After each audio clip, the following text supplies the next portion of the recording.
Welcome to Talk with Water, the podcast that takes a deep dive into the world of water with those making waves. My name is Todd Butler, and I'm your host for Talk with Water. I'm also principal of Collaborative Water Resolution, which you can find at waterdisputes.org. In addition, I'm editor-in-chief of Texas Water and Texas Water Journal. Both publications are free, and we just released new publications yesterday, so go check them out, particularly the Texas Water Journal's special issue, which covers the Texas Water Research Network meeting last year and has extended abstracts from graduate students at the University of Texas and Texas A&M and other schools. So check that out. It's all free. My guest today is Beth Lambert. Beth is the director of the Massachusetts Division of Ecological Restoration, which is part of the Massachusetts Department of Fish and Game. Beth joined the Riverways program, which is in part of the antecedent organization of the Department of Ecological Restoration, and she joined in 2007. Beth continued with the DER when it formed in 2009. She began as river restoration scientist and dam removal project manager, and then took on program management roles. In 2018, she became director of the agency. Beth is currently leading the DER through a period of growth. Beth has worked in watershed restoration in many states, including Oregon, Alaska, New Hampshire, as well as Massachusetts, where she is now. She has a Master's of Science in Fluvial Geomorphology from Oregon State University and a Bachelor's of Art in Geology from Carleton College. And I have a tie-in with Oregon State University as well through the organization called Four Worlds, which includes some Oregon State University professors. Beth, welcome to Talk with Water, and thank you for making time to talk with me. Thank you very much for having me. I'm thrilled to be here. So I start out with everybody about their, career choices that led them to water. So, kind of thinking back upon your career, when did you know, hey, I think I'm going to devote my career to water, something, whatever it was that caught you and said, boy, this is a cool career? Well, I have to say that as a child, I love to go on hikes with my family. And my favorite part was always when we came to a stream and we got to cross that stream on rocks or stepping stones or logs. And I loved to just sort of stand on the banks and just look at that stream and enjoy the water. And then, if possible, to be out there in the middle of it. As a young adult, I actually planned to become a writer. And I had plans to, major in English and then perhaps go off and write novels for a living. And as part of my college education, I took a geology class and I was hooked. I was hooked because geology took us outside and it helped us learn about the landscape around us and what we were seeing. Through that, I became involved in learning about rivers and how rivers act. And it was just incredibly fascinating to me to watch running water, moving water, and to understand and learn how water and rivers carve the landscape. And then as I went out in school, I learned a lot more about how we rely on water, how ecosystems rely on water, and the fascinating work that goes on when people and water and ecosystems all come together, both the challenges and the opportunities. And so that's what really drew me into water as a career.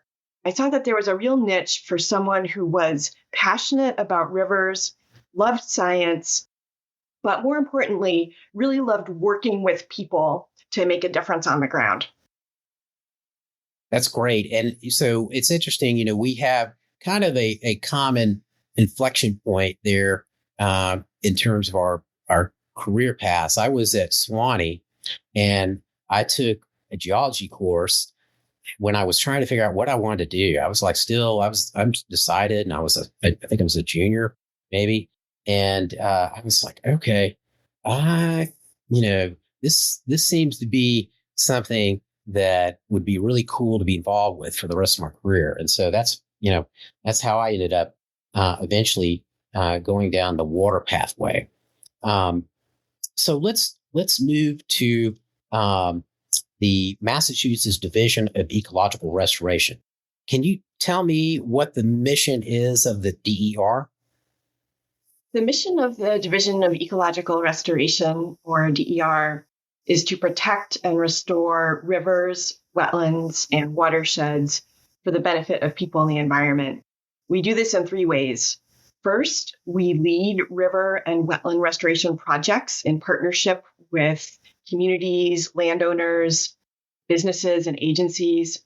Second, we help other organizations learn how to lead river and wetland restoration. And then third, we share restoration knowledge. And all of this work that we do helps people in nature adapt to climate change. And so can you give us some examples related to the kinds of projects or even some accomplishments that the DER has completed and some of the things that it has underway now? Yeah. Let me share our focus with you, and then I can just give you a quick snapshot of what we accomplished in the last year. So the type of work that we do ranges from coastal wetland restoration, so salt marsh and estuaries, to helping communities upgrade undersized road stream crossings or culverts, to removing aging dams, which I know we'll get into that in a bit, to rewilding former cranberry farmland, and many other projects, floodplain restoration, all these on-the-ground efforts that restore rivers and wetlands in partnership with others. So just as an example of accomplishments, in the last year, our division, in partnership with many other organizations, had 21 different river and wetland restoration projects under construction. That included 8 dam removals, 4 cranberry bog restorations, which are freshwater, wetland, and stream restoration, 7 culvert upgrades, and 2 other wetland restoration projects. That work in total restored 86 acres of freshwater wetland and reconnected over 620 river miles. Wow. So here in Texas, when someone hears cranberry bog, they really have no idea what you're talking about. Can you tell us a little bit about what a cranberry bog is? Absolutely. So a cranberry bog is a type of farm where the farmer is growing cranberries for domestic production, for eating, for cranberry juice, for craisins, all those various cranberry products. And in Massachusetts, those farms were built on wetlands, essentially. Over time, those farms really became agricultural landscapes. But it's possible to restore them back to healthy, functioning wetlands. And in Massachusetts, there are a number of cranberry growers that are interested in leaving the business, essentially. And so by working with them to restore this farmland back to healthy wetlands, we're providing them with a green exit strategy, and then all of the benefits that healthy wetlands provide: flood buffering, filtering water, habitat for fish and wildlife, recreation for our people. I'd love to see a cranberry bog someday. Maybe I will. I think I've shared with you, my youngest daughter is getting ready to go to school. She's graduated from high school, going to school in Massachusetts at University of Massachusetts Amherst. So, I may have a chance to see one. I heard that, and this is what led me to you. I heard earlier this year that Massachusetts led the country in dam removals in 2025. And so I wanted to ask you about that, your dam removal program, and why 2025 was such a big year for you. In 2025, our division removed, 7 dams. The state as a whole, in total, I believe, removed around 15 dams. That is a very large number for our state to remove in a year. And so there's a couple things going on here. One is that our division has a dam removal program. We have 4 staff who work in partnership with interested dam owners to remove dams that they no longer want in order to restore river ecosystems. Besides restoring rivers, removing these aging structures also protects public safety because you no longer have to worry about a catastrophic dam failure during a flood. And it also reduces the liability for the dam owner. So at any one time, our 4-person program has around 20 different projects in various stages, from planning through design and implementation. The amazing thing about where we are now in Massachusetts is that we've been engaged in dam removal for a bit over 20 years. And during that time, the state has moved from a situation where DER, my program, is supporting the vast majority of dam removals that are happening in the state, to a situation where now cities, towns, nonprofits, others are actually leading these projects themselves. And so that is part of what we're seeing lead to that high number, because our staff, can only handle so many projects at one time. There's always more demand for our work than we're able to support. But now we're seeing other nonprofits, other agencies really taking leadership for these types of river restoration projects. And that's what led to that high number for us. The second piece was that there was a significant influx of federal and state funding into dam removal over the last 3 to 4 years. And that really helped push a whole bunch of dam removal projects that the owners wanted to happen and were kind of inching their way through engineering, design, permitting, but they just couldn't find the construction funding. And so that influx of federal and state funds really allowed for a significant number of projects to be completed in the last year. So that money, I think, is money that came from the Bipartisan Infrastructure Act. And that's correct. Yep. The other source was ARPA, the American Rescue Plan Act, I want to say, which came to the state, and then from the state legislature to the administration, and then the state administration to our division. So one or both of those, I think, are their Biden administration programs. And so, looking at 2025 and why it was so productive, it sounds like that it's kind of a movement that's growing in Massachusetts. I know it's growing in other states, especially, the Northeast and the Northwest. Not so much in between yet, but it seems to be, a program or a movement that's spreading out, and a lot of folks are looking at local dams and saying, this dam is not really doing what it was originally intended to do. And, removing it would remove, flood liability if the dam fails, and restore the ecology of a, portion of a river, and, do a lot of other things that would really be beneficial. Kind of thinking about that, what is kind of the typical dam that you saw removed in 2025? How would you describe it? Yeah. So each project is different.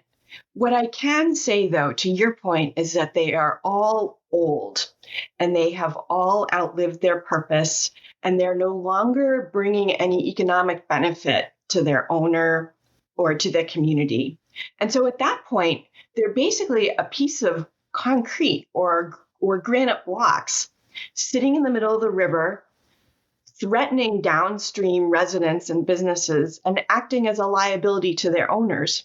And their owners, of course, could invest money in bringing them up to modern safety standards. But since those dams don't bring the owner an economic benefit and serve as a liability and are damaging rivers, you kind of get this harmonic convergence where in one action, you can remove this public safety threat for good. You can reduce the cost to the owner because they no longer have to pay for inspections and repairs. And you can store river habitat. So it's an amazing outcome for one investment. To me, kind of the spreading of this movement to remove dams that are no longer serving a positive function anymore kind of gets caught up, at least in my part of the world. People immediately think of dams and they think of flood control dams or water supply dams. But we're really not talking about that here. And we have in our state, in Texas, we have a lot of, I don't know what the number is, but it seems like every year there are people who drown when they are swimming around or kayaking around, one of these old dams that used to run a mill or something like that. And it's very different than the kind of project that's being pursued in Massachusetts and elsewhere. Yes, absolutely. So Massachusetts has more than 3,000 dams. If you look at a map of the country, you'll see that Massachusetts is a very small state. 3,000 dams is a lot of dams in a very small state. Of those 3,000, fewer than 10% have an active use, such as drinking water, hydropower, or flood control. For a dam to be an effective flood control dam, it has to have been designed and managed for that purpose. And the vast majority of the dams in Massachusetts were really constructed to power mills in the 1800s and 1900s. They essentially back water up behind them. They raise the water level so that when that water drops, it turned a wheel, which then powered a mill. And so they just weren't built to control floods. They were built to have a continuous flow of water over the top. They've outlived that mill purpose, and their aging is really what's going on.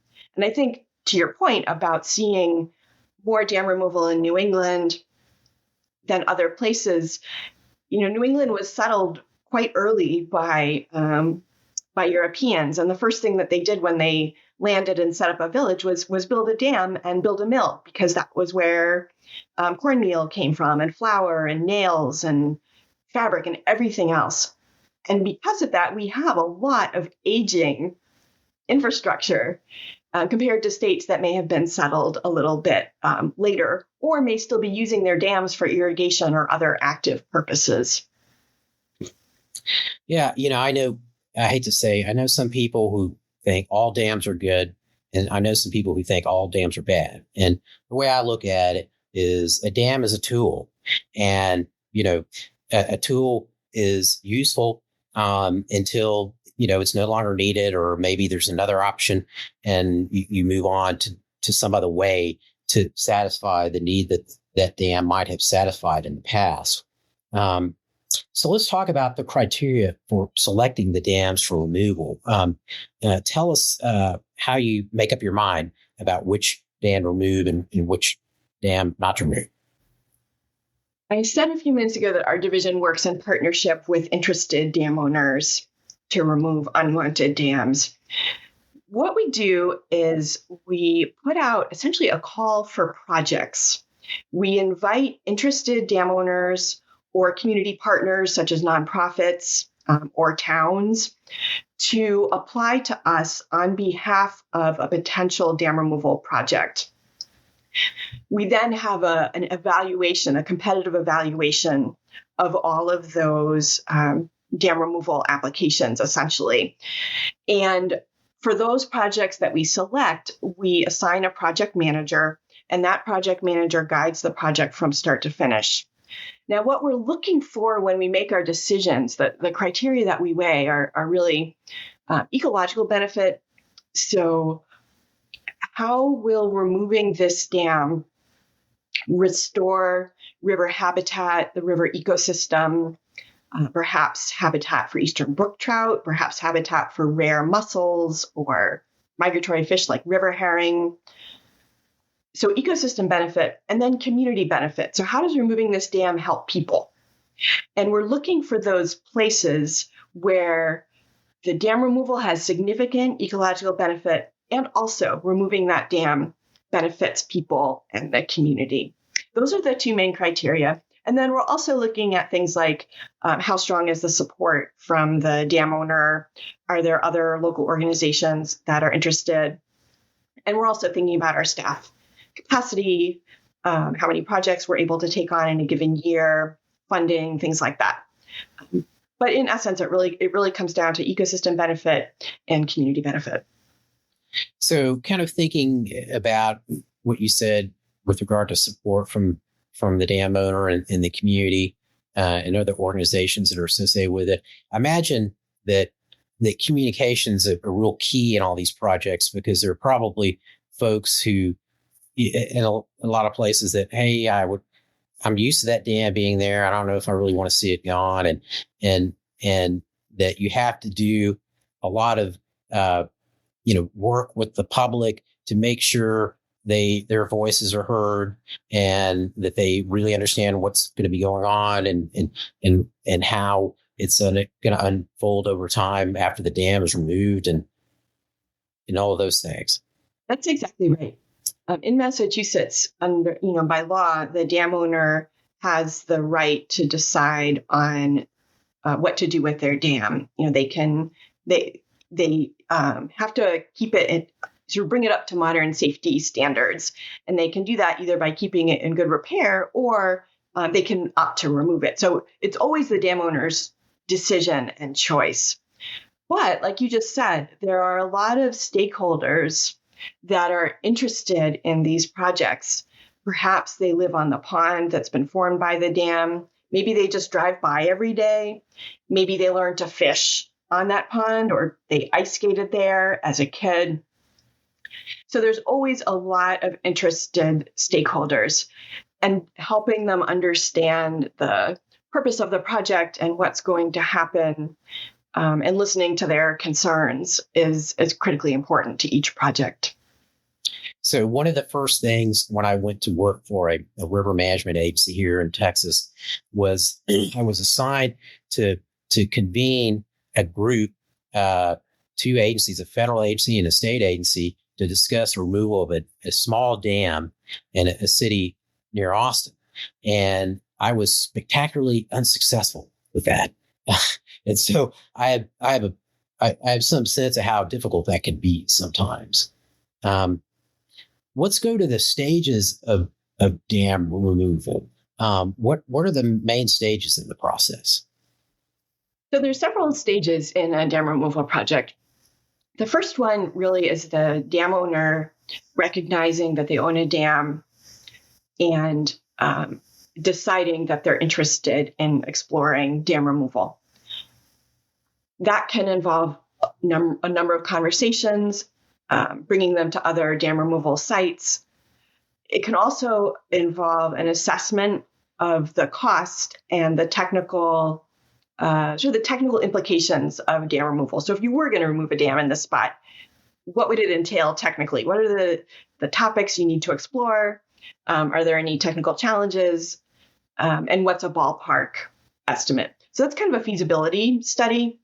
And the owner might use that to make a decision whether they want to move forward with removing the dam or perhaps repairing the dam. So you start by assessing the feasibility, identifying potential technical challenges, estimating the cost. Then from there, you move into preliminary design, where you start to get a better handle on how the project would actually take place.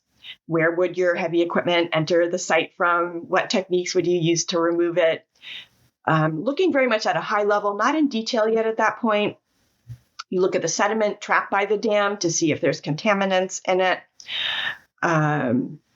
You basically map out the project conceptually.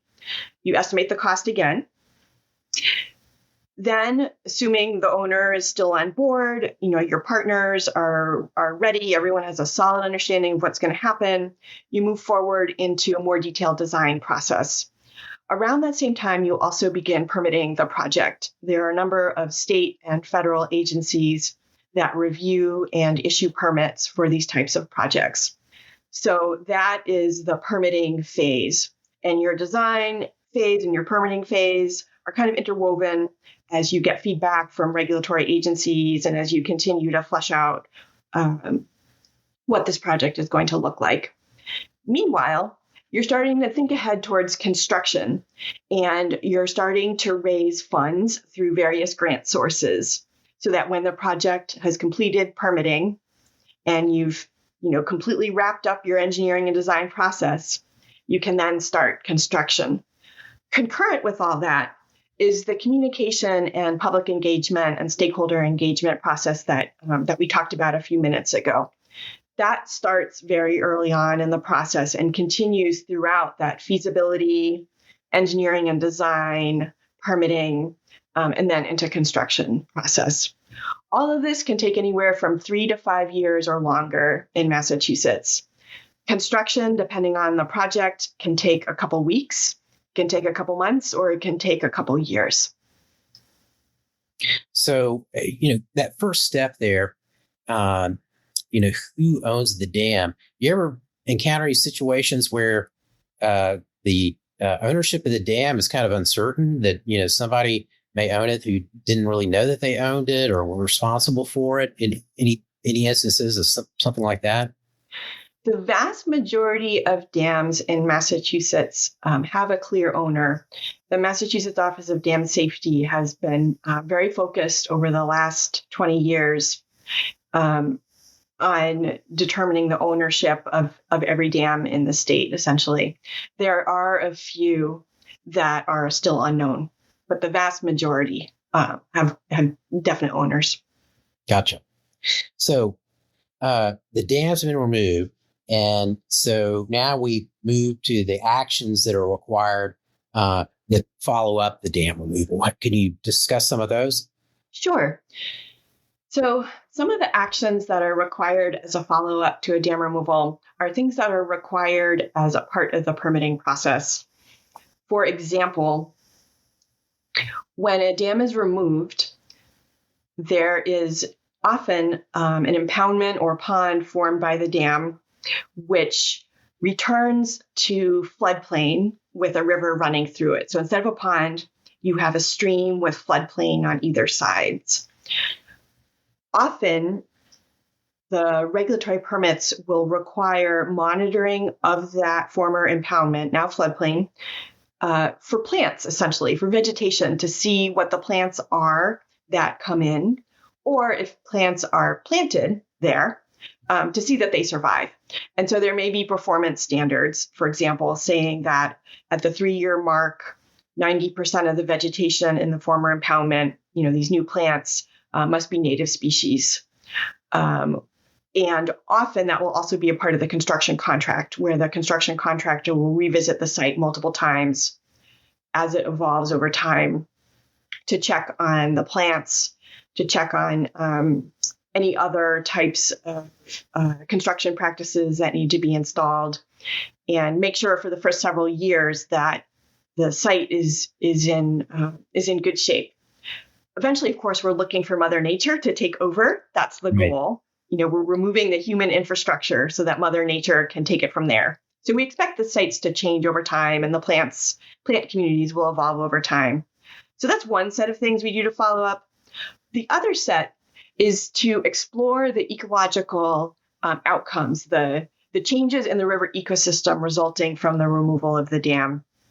That can range from working with our sister Division of Fisheries and Wildlife, to see what fish have moved into that habitat, whether the river herring have in fact returned to that river with the removal of the dam, whether eastern brook trout perhaps are using the new habitat.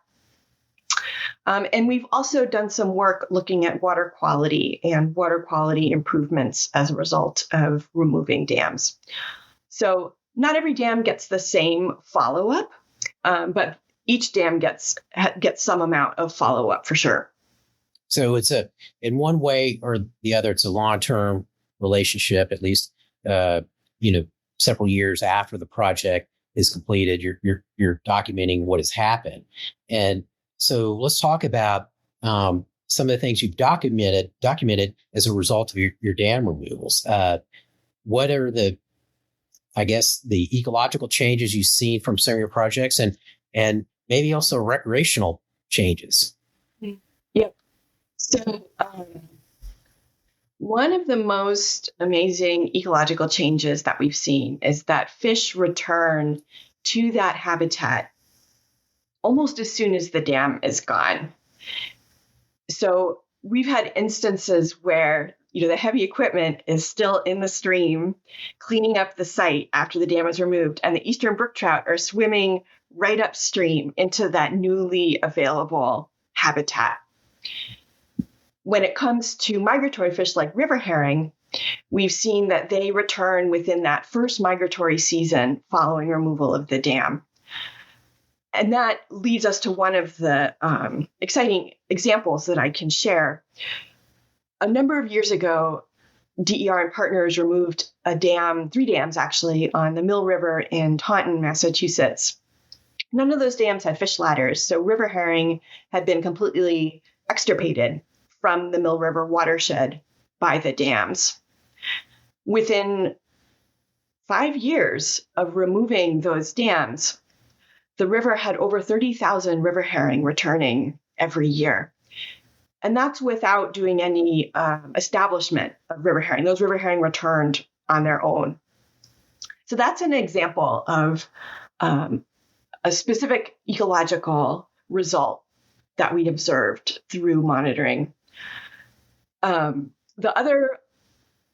other result that I want to comment on is that dams cause water quality challenges for rivers. They result in lower dissolved oxygen upstream because they cause the water to pond and stagnate, and it loses oxygen. And so a lot of native fish species can't tolerate those impoundments, and they leave the area. That's one of the major detriments that dams have in Massachusetts. Also, those dams raise water temperatures in the impoundment. Same thing, the water's stagnating, it's spread out, gets more sunlight, and it warms. Again, native fish like eastern brook trout can't tolerate that environment. So one of the questions that we wanted to investigate is, well, when you remove the dam, will we see this improvement in temperature and dissolved oxygen? And so we worked with researchers at the University of Massachusetts over a number of years to collect pre and post water quality information at our dam removal sites. And we saw that at the majority of those sites, there was improvements in temperature and water quality as the dams were removed. So I maybe it was the Mill River you mentioned that had the 3 removals on it. Is that one of the things that y'all try to orchestrate is the kind of the reconnecting of long stretches of river to get I guess a larger impact for the project? Yeah, absolutely. So from an ecological perspective, there's a number of places where it's particularly advantageous to remove dams. One example is removing dams on rivers that connect to the coast, because in Massachusetts, those rivers traditionally supported migratory fish.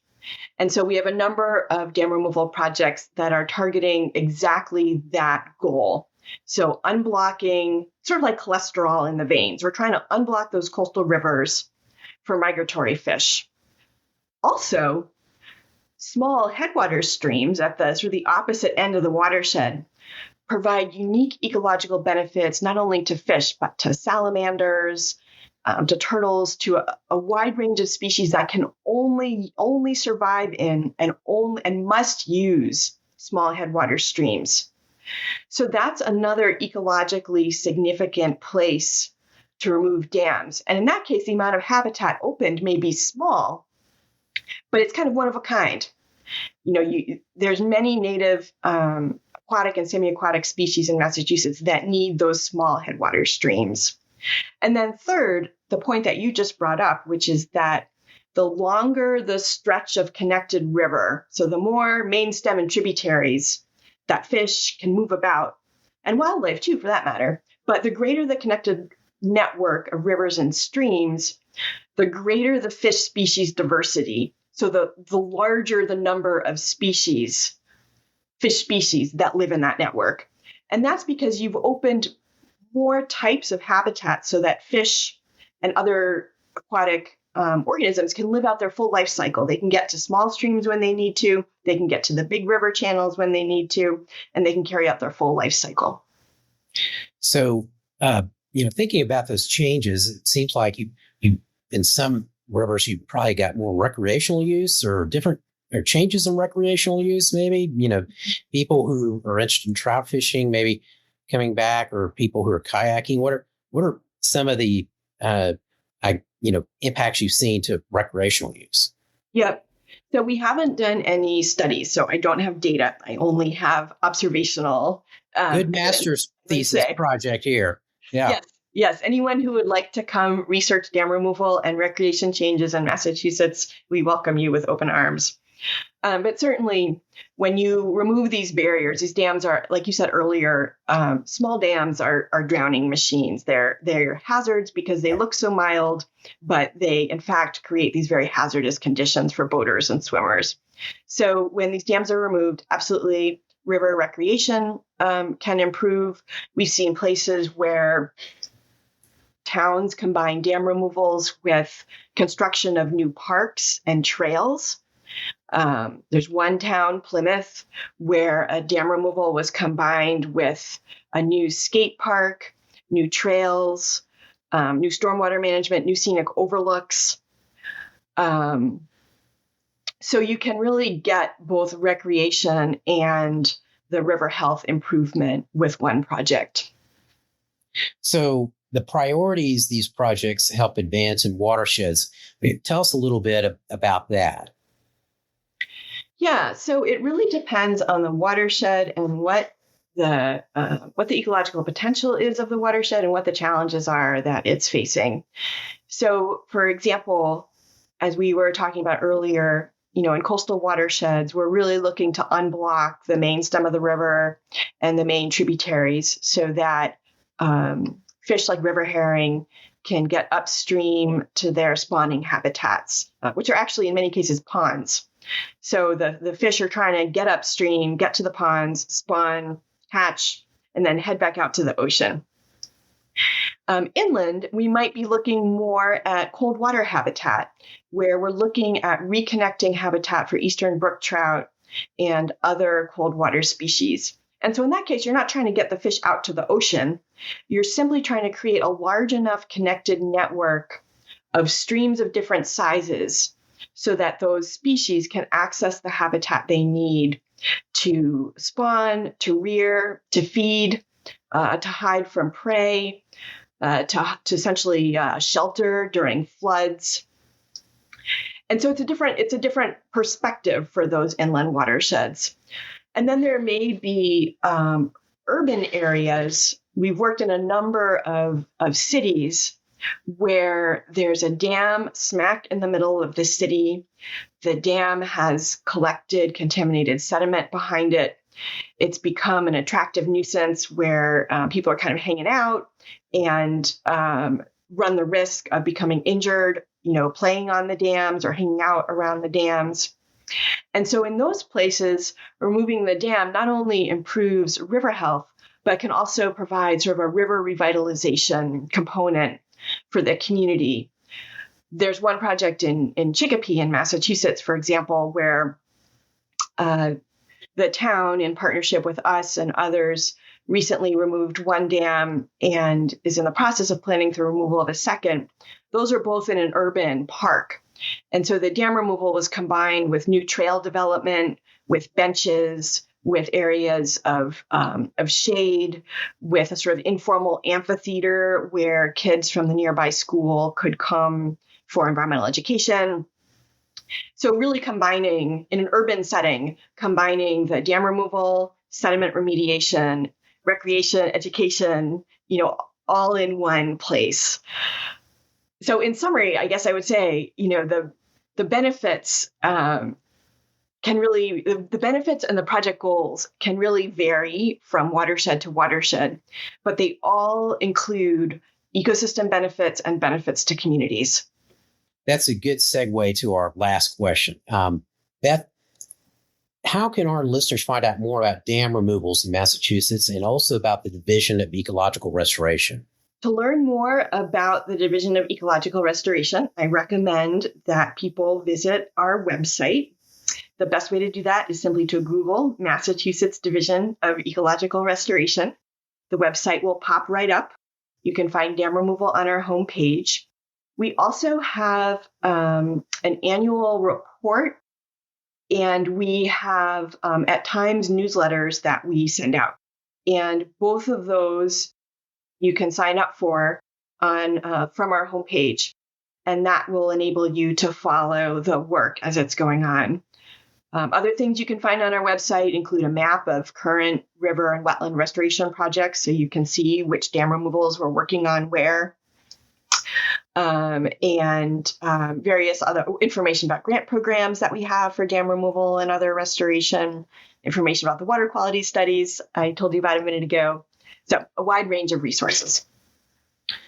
Well, I want to thank you, Beth, for joining me today. And I just want to also say you have a neat job. I'm pretty envious of what you get to spend your time on. Thank you. I have the best job in the world. I love it. And thank you so much for your interest in river restoration and dam removal and my division. Oh, well, I appreciate your willingness to talk to me. Well, that's it. This has been Talk with Water, and my guest today was Beth Lambert, the director of the Massachusetts Division of Ecological Restoration, part of the Massachusetts Department of Fish and Game. I also want to thank you, the listener, for spending your valuable time on this podcast. Finally, I want to give a big thank you to Anna Jones and Sarah Wingfield at the Meadow Center for Water and the Environment at Texas State University for getting each episode of Talk with Water ready to flow. If you've enjoyed our discussion today, please subscribe to the podcast and leave us a review to let us know how we did. This is Todd Butler. Let's talk water again soon.